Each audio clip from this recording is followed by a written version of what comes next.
Bismillahirrahmanirrahim. Alhamdulillahirabbil alamin.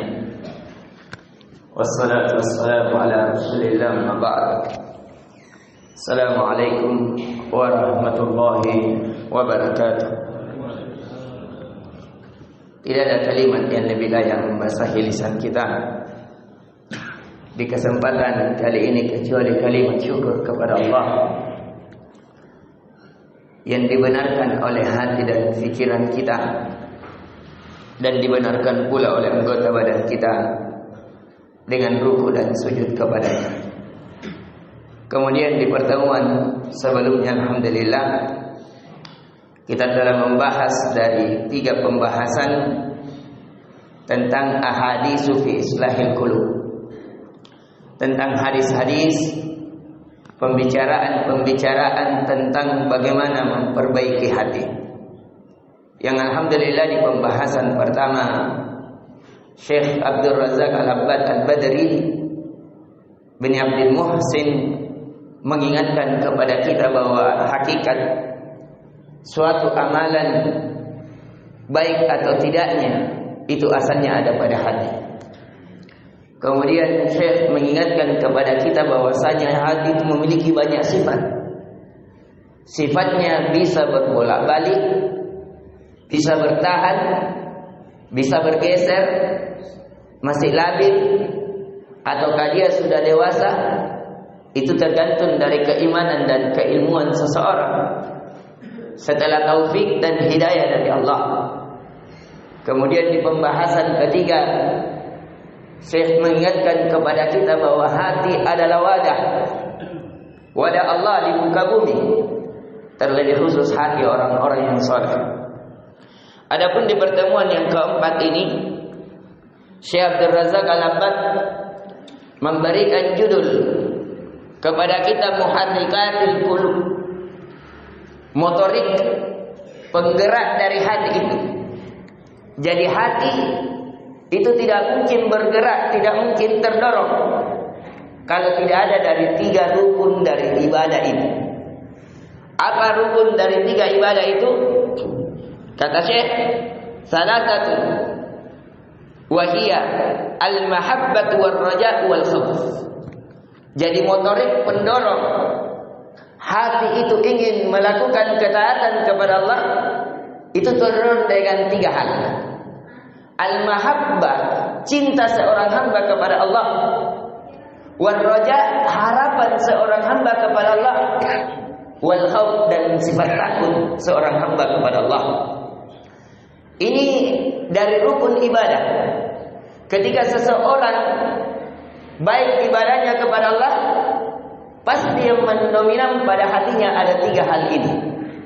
Dia karena terlalu cinta kepada Allah, sehingga cintanya itu menjadikan dia tunduk kepada Allah.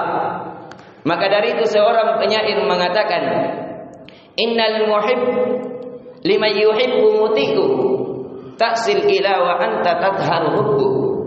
Sesungguhnya seorang pencinta itu nampak cintanya dengan ketaatan dengan siapa yang dia cintai. Sedangkan seorang pelaku maksiat kepada Tuhannya mengatakan dia cinta kepada Allah, sedangkan dia nampakkan kemaksiatan kepada Tuhannya. Hada muhannun fil qiyasi badi'un law kana hubbu sadiqan la ata.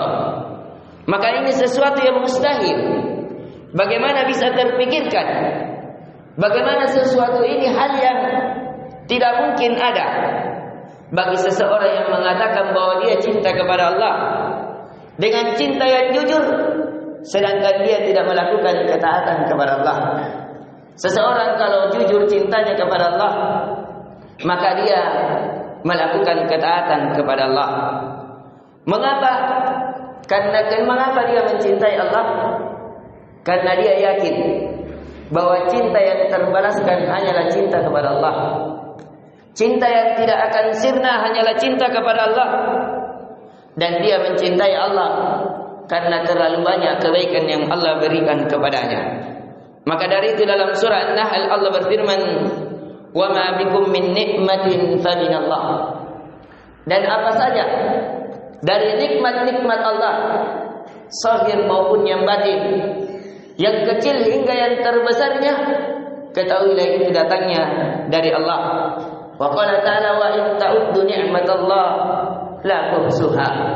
Jikalau kalian ingin membilang dari nikmat-nikmat Allah, engkau diberikan keimanan, kelezatan pada ketaatan, bisa ruku dan sujud, dicukupkan dari kehidupan, diberikan rasa sehat, diberikan dengan teman-teman yang soleh, dan apa saja dari kenikmatan-kenikmatan dunia. Seandainya engkau ingin membilangnya, maka engkau tidak mampu membilangnya. Kemudian dari sifat raja, sebagaimana yang Allah kabarkan, ulaikal ladzina yad'una yabtaguna ila rabbihimul wasila ayyuhum aqrabu wa yarjuna rahmatah wa yakhafuna 'adzabah inna 'adzaba rabbika kana mahdura. Mereka itulah yang senantiasa berdoa kepada Allah, mengharap kepada Allah. Mereka menjadikan wasilah dengan kedekatannya kepada Allah karena mengharapkan rahmat Allah, ampunan Allah, syurga Allah, dan mereka takut kepada azab Allah. Inna adzaba rabbika kana mahdura. Karena sesungguhnya azab Allah lah itu yang seharusnya seseorang takut kepadanya.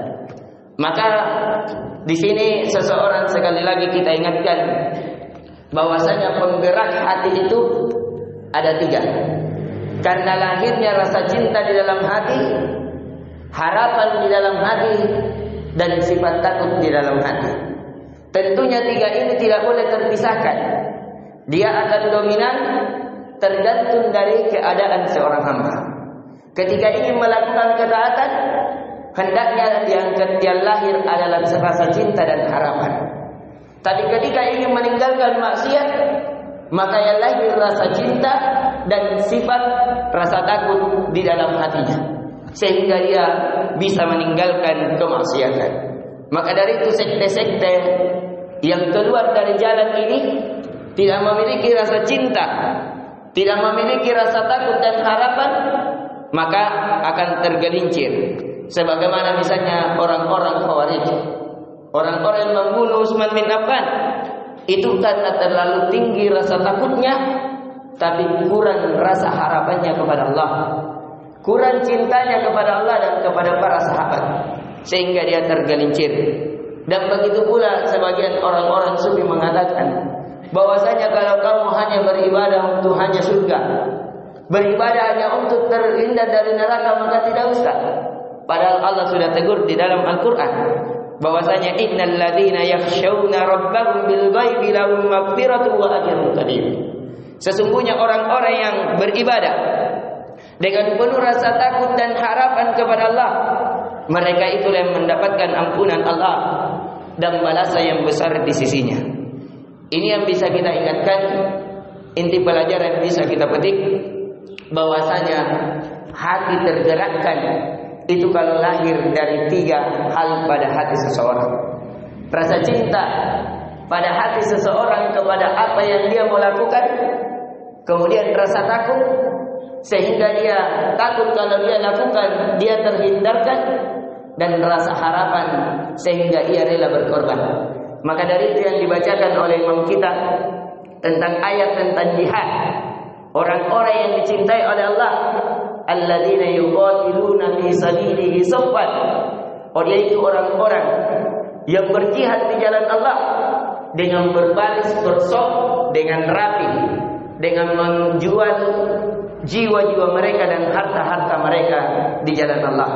Ini yang bisa kita berikan dan ingatkan. Semoga bisa memberikan manfaat dan peringatan kepada kita bahwa agar hendaknya kita jikalau ingin bertambah ketaatannya kepada Allah, maka tambah sifat cinta kepada Allah, tambah rasa takut kepada Allah, tambah harapan kita kepada Allah terhadap ampunan dan surganya. Subhanakallahumma bihamdik, asyhadu an la ilaha illa anta, astaghfiruka wa atubu ilaik. Assalamualaikum warahmatullahi wabarakatuh.